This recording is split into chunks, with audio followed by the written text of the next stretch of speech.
j'ai grandi en spiritualité par l'amour de Dieu.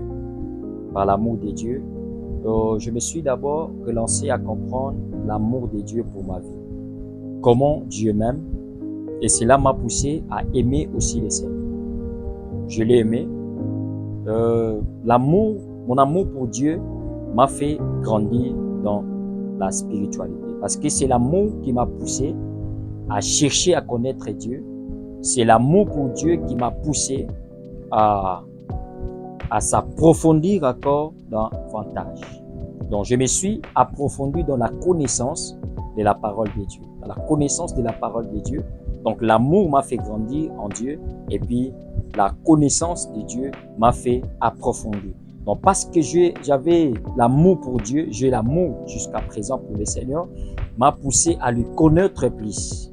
À connaître Dieu dans les profondeurs. Cela m'a approfondi dans la connaissance de Dieu. Donc, je cherchais la connaissance de Dieu.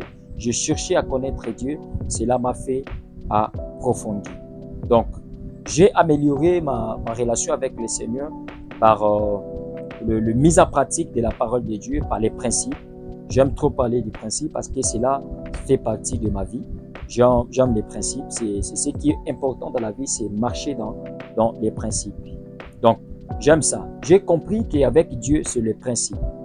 La grâce ne nous donne pas l'accès à tout. La grâce ne nous donne pas l'opportunité de tout faire. C'est ce que Paul dit. Tout est permis, mais tout n'est pas utile. Lorsqu'il y a les principes, vous saurez comment savoir ou choisir ce qui est utile et ce qui n'est pas utile. C'est ce que même la Bible dit.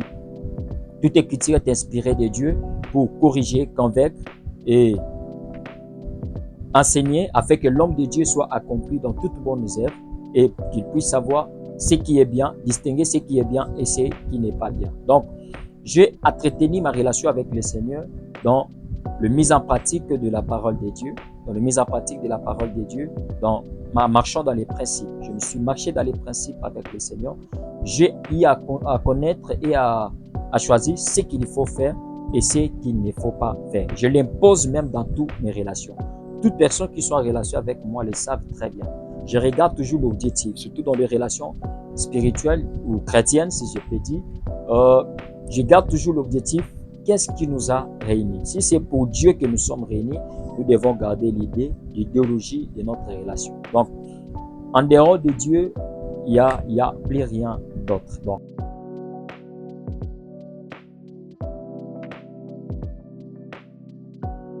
bon, la paix intérieure, c'est quelque chose de très important. C'est ce que vous devez savoir.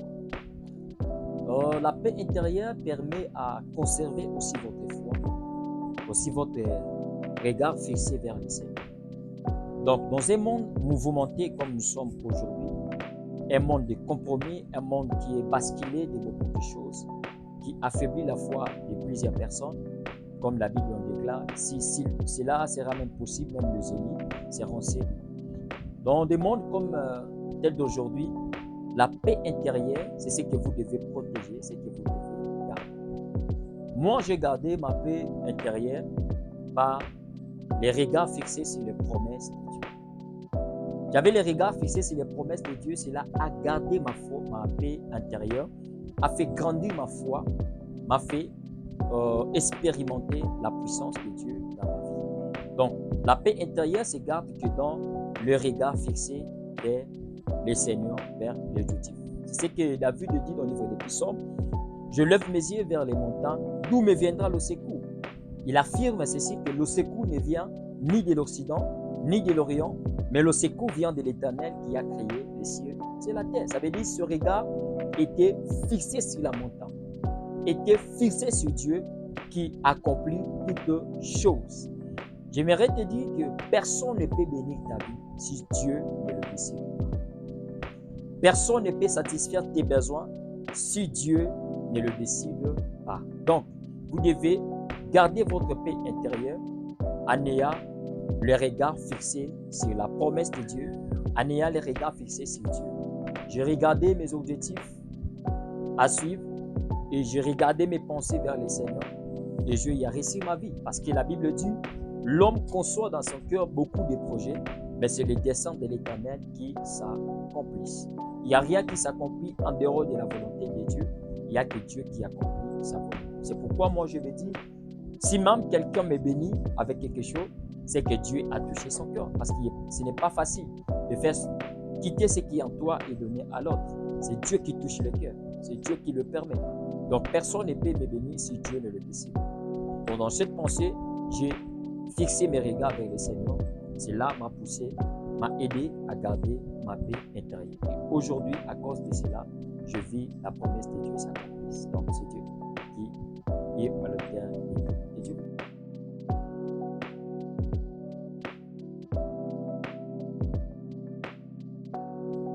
La foi dans le temps de crise, vous devez savoir que nous sommes dans les moments difficiles, dans les temps difficiles, comme déclare la Bible. C'est le signe du temps de la fin. Personne ne peut s'échapper. Mais vous devez savoir que dans des moments difficiles, la foi a besoin d'être nourrie. Voilà. Elle a besoin d'être nourrie par la lecture de la parole de Dieu, par la méditation de la parole de Dieu.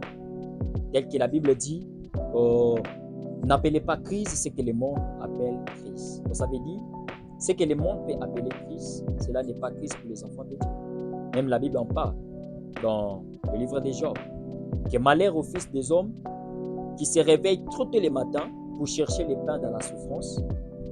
Mais pour ces enfants, pendant qu'ils sont encore dans le lit, Dieu le prépare pour eux. Donc moi, je gardais ma foi dans des moments difficiles, dans des moments de crise, par la méditation de la parole de Dieu. Par la méditation de la parole de Dieu, je me suis...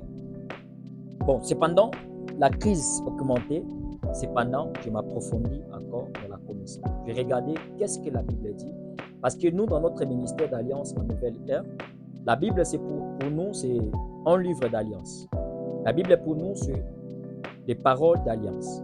Donc, à chaque fois qu'il y a quelque chose qui ne va pas, même quand il faut prier, nous courons dans les Écritures qui est le parole de l'alliance. Qu'est-ce que Dieu a dit par rapport à des situations comme celle-ci?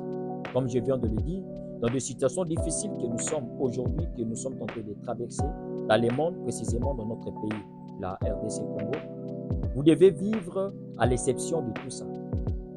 Vous pouvez vivre à l'exception de tout ça.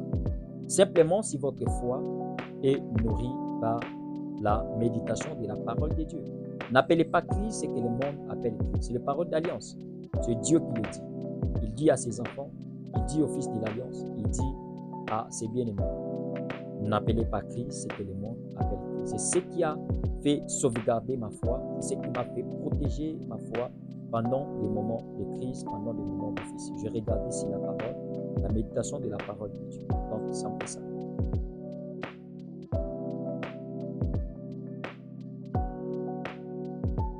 Bon, à ce qui concerne la gestion de l'argent, vous devez savoir que l'argent n'est pas mauvais, mais elle révèle la personne, ce qu'il est réellement. L'argent ne rend pas orgueilleux, l'argent ne rend pas quelqu'un arrogant, mais elle révèle juste l'arrogance qui est cachée là. C'est pourquoi vous devez avoir gestion de l'argent. C'est pourquoi vous devez savoir comment gérer l'argent. C'est ce qui concerne ma manière de gérer l'argent de manière responsable. Je me suis aligné, d'abord, à éviter tout ce qui est de dépenses inutiles. Tout ce qui est de dépenses inutiles. Je sais comment, je me suis appliqué à savoir séparer ce qui est urgent, important, et ce qui est important mais qui n'est pas urgent. Donc vous devez le savoir. Il y a des choses dans la vie qui sont importantes mais qui ne sont pas urgentes. Que vous pouvez le faire après, mais pas maintenant. Quand bien même que vous avez de l'argent. Parce que vous devez savoir que Dieu multiplie dans nos mains ce qu'il nous donne. Mais souvent, Dieu ne donne pas à la vrac de tout. Non, non. Vous voyez?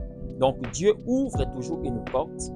Dieu ouvre toujours une robinet qui va vous faire permettre d'aller puiser de richesses, d'aller puiser de l'argent. Mais c'est votre gestion. la manière dont vous gérez, la manière dont vous le faites, que Dieu va faire maintenant prospérer dans vos mains, c'est que vous sommes en train de gérer. Donc, là, vous devez savoir de manière responsable, moi, je me suis aligné à éviter certaines dépenses inutiles et à faire séparer ce qui est important mais qui n'est pas urgent et ce qui est urgent mais qui n'est pas important, plutôt qui est important, oui, mais qui n'est pas urgent. C'est ce que beaucoup de gens ignorent. Il fait dans le préalable ce qui est important mais qui n'est pas urgent. Il abandonne ce qui est urgent. Donc, tout n'est pas à faire dans le même moment et dans le même temps quand vous avez l'argent ou quand vous vous retrouvez avec de l'argent. Donc, il faut éviter des distractions aussi, c'est très important. Il y a aussi certaines distractions qui nous retirent de nos responsabilités, L'argent, c'est quelque chose qui est un peu glissant. Oui, l'argent est un peu glissant. Vous devez faire très attention avec l'argent lorsque vous le touchez dans votre vie. L'argent, on le multiplie. La gestion permet à la multiplication de l'argent. Il faut le multiplier dans votre conscience bancaire. Donc, il faut avoir une conscience bancaire. Ça veut dire que quand vous avez 10 000 francs, vous devez faire l'effort dans une conscience bancaire de le faire multiplier à beaucoup d'argent. Savoir faire un projet, savoir élaborer des projets et les suivre un par un. Donc, ça veut dire qu'il faut éviter les distractions, garder vos objectifs, réaliser vos projets un après un. Ça va maintenant vous donner une bonne stabilité financière de l'argent. Créer ce qu'il faut créer avec de l'argent.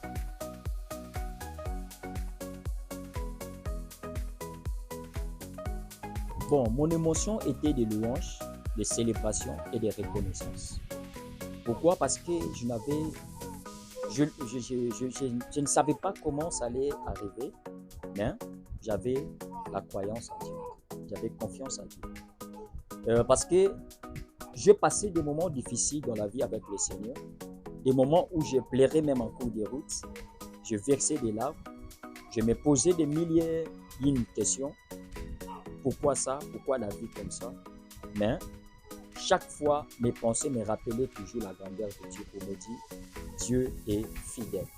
Surtout, ça me parlait toujours du Dieu de l'Alliance. Le Dieu de l'Alliance est fidèle. Et lorsque Dieu m'a guéri, mes blessures du passé, j'avais l'émotion de rendre grâce à Dieu. Parce que moi, je m'attache toujours à l'écriture, à la parole de Dieu. Je me suis référé aux 10 lépreux. Comment les 10 lépreux étaient guéris par le Seigneur? C'était des blessures intérieures pour eux parce qu'ils étaient rejetés de la famille, ils étaient loin de tous ses entourages. Mais lorsqu'ils ont rencontré le Seigneur les a guéris. Parmi les 10, il y avait un qui était revenu vers le Seigneur pour rendre grâce à Dieu. C'est ça qui était son émotion. Il a été émotionné parce que c'était une séparation. Après avoir été guéris, ils sont partis et Jésus était aussi parti. La Bible dit que pendant qu'ils partaient, c'est alors qu'ils ont rendu compte qu'ils sont guéris. Les autres sont précipités d'aller dans leur famille, retrouver leur famille, de longtemps séparés. Mais il y avait un parmi eux qui était revenu par le Seigneur, émotionné de la louange, par la louange, émotionné de la grâce. Il était venu pour rendre grâce à Dieu. C'est ça qui était mon émotion de célébration et de louange. C'est pourquoi moi, le louange et l'adoration, la célébration, mais ce sont des choses qui ne s'enlèvent jamais de ma bouche. Je le fais chaque jour parce que cela a été mon émotion lorsque Dieu m'avait guéri dans le blessures passées.